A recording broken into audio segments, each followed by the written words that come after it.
Lata Mangeshkar and Mohammad Rafi, इन दोनों के बीच एक बहुत ही मशहूर फाइट हुई थी और इस फाइट की कुछ डिटेल्स मैं आपको इस वीडियो में देने वाला हूं। मेरा नाम है Rahul, this is 70mm with Rahul. Rafi साहब और लता जी का ये जो झगड़ा था वो आइडियोलॉजी या विचारधारा की लड़ाई थी। मुद्दा था रॉयल्टीज। 1960 में पहली बार लता मंगेशकर ने फिल्म इंडस्ट्री में यह कहा कि मुझे मेरे सारे गाए हुए गानों की अब से रॉयल्टी चाहिए, और इंडिया में रॉयल्टी के लिए आवाज उठाने वाली पहली थी लता मंगेशकर।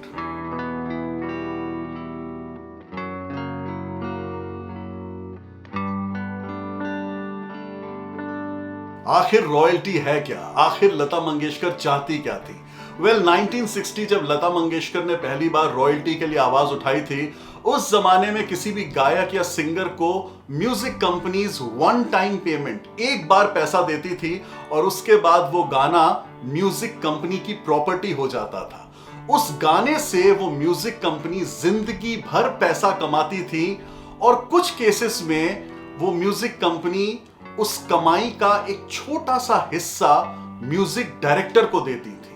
वो कमाई का छोटा सा हिस्सा जो म्यूजिक डायरेक्टर को मिलता था उसे रॉयल्टी कहते हैं, और लता मंगेशकर हाफ रॉयल्टी यानी आधी रॉयल्टी इसलिए चाह रही थी क्योंकि लता मंगेशकर के मुताबिक म्यूजिक डायरेक्टर के साथ साथ सिंगर का भी हाथ है उस गाने की सक्सेस में और उस गाने की कमाई में।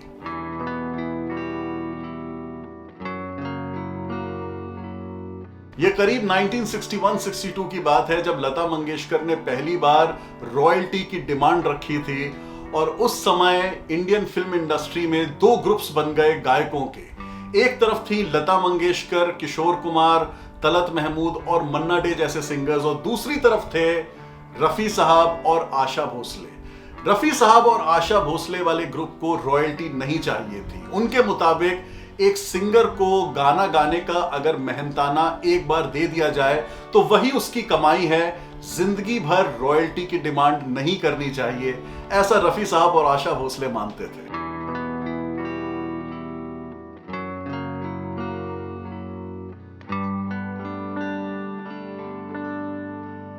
लता मंगेशकर ने जिस रॉयल्टी का मुद्दा उठाया था, धीरे धीरे बाकी सिंगर्स भी अपना मुंह खोलने लगे और वो भी अब रॉयल्टी की बात करने लग गए। इस पर अब एक बड़ी मीटिंग बुलाई गई। जितने भी सिंगर्स थे और जितने भी म्यूजिक कंपोजर्स थे वो सब इकट्ठा हुए रॉयल्टी का मुद्दा डिस्कस करने के लिए।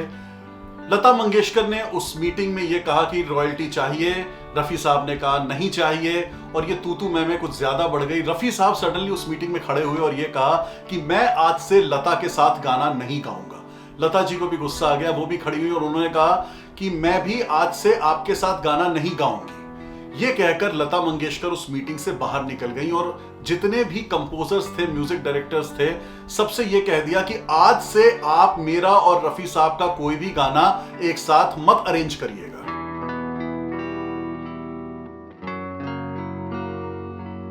लता मंगेशकर जब मीटिंग से निकल गई और उन्होंने ये अनाउंस कर दिया कि आज से मैं मोहम्मद रफ़ी के साथ नहीं गाऊंगी, तो सारे म्यूजिक डायरेक्टर्स परेशान हो गए और उन्होंने लता मंगेशकर को बहुत समझाया कि वो इस रॉयल्टी को लेकर झगड़ा छोड़ दें। सबसे बड़ी आयरनी या सबसे बड़ी विडंबना मुझे इस बात की ये लगती है कि जो म्यूजिक डायरेक्टर्स लता मंगेशकर को समझा रहे थे कि रॉयल्टी ना लो, वो तो खुद ही 5% रॉयल्टी म्यूजिक कंपनी से ले रहे थे।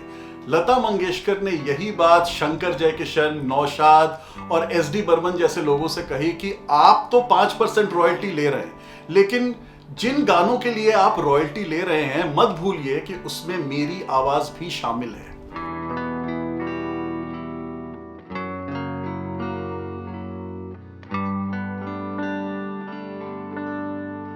नाइनटीन 1960 में जब लता मंगेशकर ने यह घोषणा की कि मैं आज से रॉयल्टी के बिना गाना नहीं गाऊंगी, तो कई लोग जो म्यूजिक इंडस्ट्री से जुड़े हुए थे वो परेशान हो गए। जनता तो लता मंगेशकर को चाहती ही थी, म्यूजिक डायरेक्टर्स भी चाहते थे, प्रोड्यूसर्स जो मूवी के थे वो भी चाहते थे, और इसीलिए जो म्यूजिक कंपनी थी उस पर प्रेशर बनाया गया कि जिस तरह आप म्यूजिक डायरेक्टर को रॉयल्टी देते हैं उसी तरह अब आप लता मंगेशकर और बाकी गायकों को भी रॉयल्टी देना शुरू करें। इसके बाद जाके लता मंगेशकर को रॉयल्टी मिली फ्रॉम द म्यूजिक कंपनी। लेकिन लता मंगेशकर और रफी साहब के संबंध परमानेंटली डैमेज हो गए। 1963 से लेकर 1967 तक लता मंगेशकर और मोहम्मद रफी ने ना एक दूसरे से बात की और ना एक दूसरे के साथ कोई गाना गाया।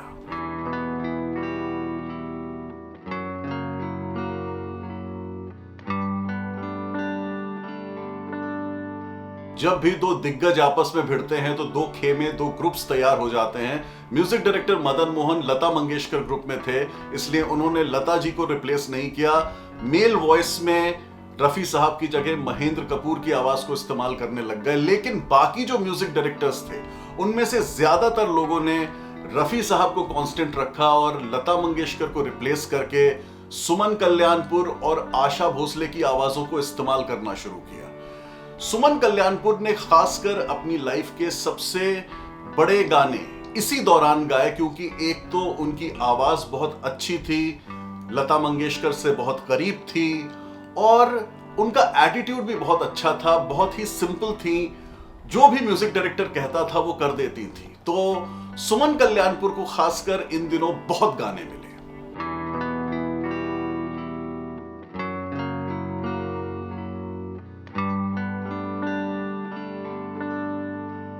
क्योंकि लता मंगेशकर की गैर मौजूदगी में जो गाने सुमन कल्याणपुर और आशा भोसले ने गाए वो बड़े हिट साबित हुए।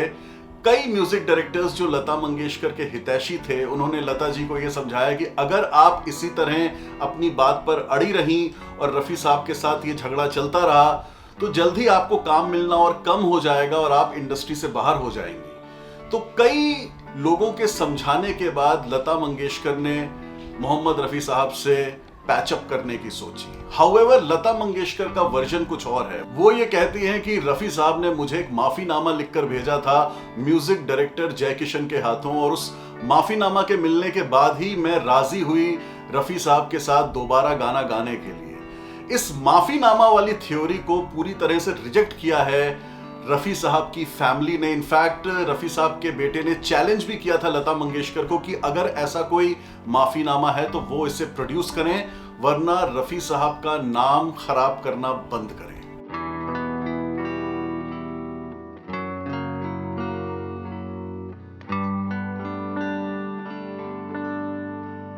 ये माफीनामा वाली थ्योरी लता मंगेशकर का वर्जन है और रफी साहब आज हमारे बीच है नहीं इस बात की सफाई देने के लिए।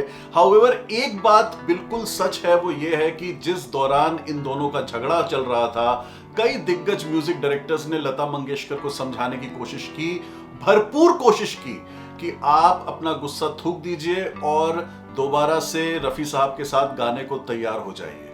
Whatever be the case, good sense prevailed and Lata Mangeshkar and Rafi साहब ने फाइनली पैचअप किया। 1967 में एक फंक्शन था SD बर्मन म्यूजिकल नाइट जो मुंबई के षणमुखानंद हॉल में थी। उस रात रफी साहब और लता मंगेशकर दोनों स्टेज पर आए और कई साल बाद उन्होंने मिलके एक गाना गाया, दिल पुकारे आरे आरे, from the soundtrack of Jewel thief.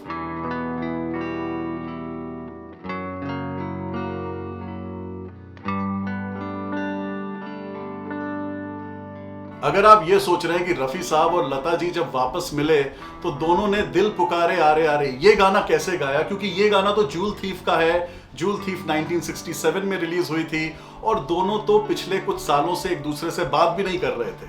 Well let me tell you, किसी भी फिल्म के गाने उस फिल्म के रिलीज होने से कई साल पहले रिकॉर्ड हो जाते हैं और उसके बाद फिल्म की शूटिंग शुरू होती है।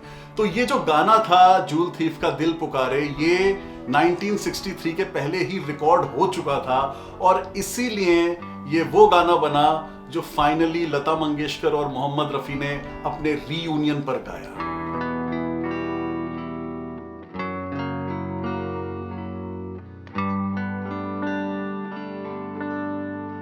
लता जी की ढिशुम ढिशुम और भी कई लोगों के साथ हो चुकी है। उनमें से एक थे म्यूजिक डायरेक्टर जय किशन। बाकी डिटेल्स इस वीडियो में देख लेना। Take care, keep smiling, Tata.